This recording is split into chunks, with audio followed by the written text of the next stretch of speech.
So you're quarantined right now, you're bored as heck, you're stuck with your family and you can't talk to anybody, right? Or you're watching Netflix and there's so many episodes of Grey's Anatomy and you don't care anymore. How can they keep making all these seasons? I don't know. Anyway, I want to try a little exercise with you, okay? I want you to imagine yourself 10 years down the line, all right? For most of you that you might look like me. You might be 27, which if that's the case, I hope that your life turns out a little bit better. I want you to picture, maybe you're a few years into your career, or maybe you have like 6 dogs or 12 cats, whatever it may be. Maybe you're married. Maybe you have, I don't know, 3 cars. Good for you.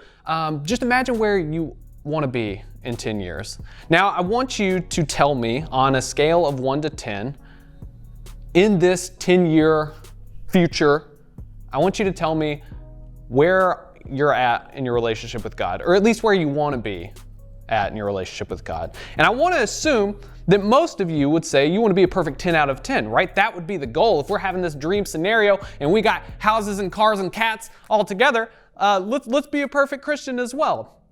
The problem probably is that we're not there yet.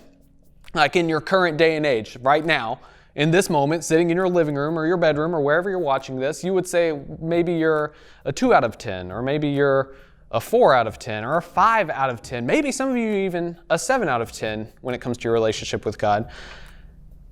The point is, you're not where you want to be. You're not at that perfect level, that perfect 10 out of 10. So how do you fix that? What do you do? What steps can you take to get there?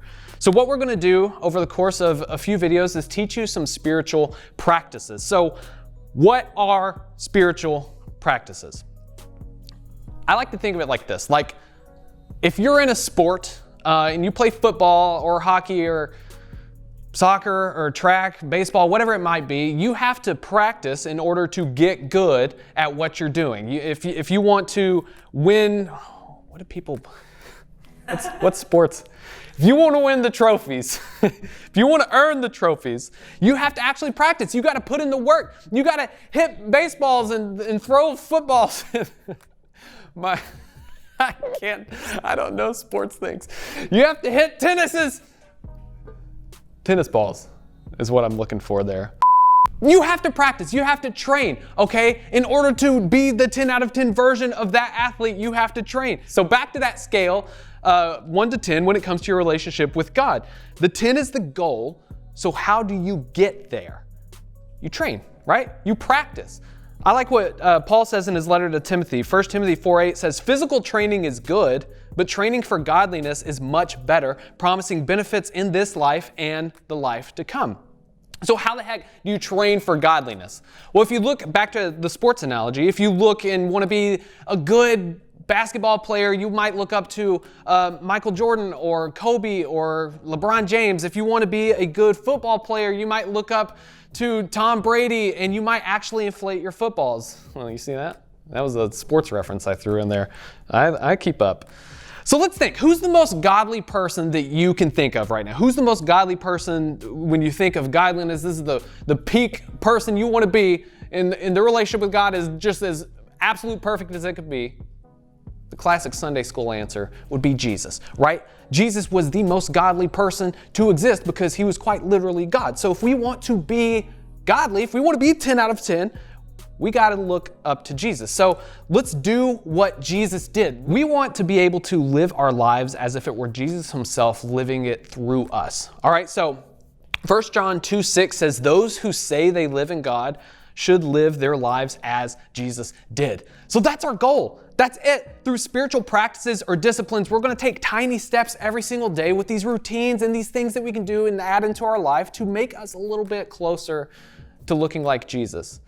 So what we're going to do is go over 5 different spiritual practices. Okay, 5 things you can do. 5 different things you can put into practice in your everyday life that will hopefully get us to that goal of being a 10 out of 10 follower of Jesus. So important things to keep in mind, okay? Number 1, these are practices, right? They're not performances. They're not it's not the championship yet. Okay, you need to practice and keep doing these things in order to get better. Okay, so keep on doing them. They're not a one and done thing. You don't just read your Bible once and be like, I'm it, this is it, I've achieved the 10 out of 10. You don't do that. Okay, number 2, these practices are designed to make us look more like Jesus. All right, so if you come out of them and you're angry or you're irritated or you're frustrated,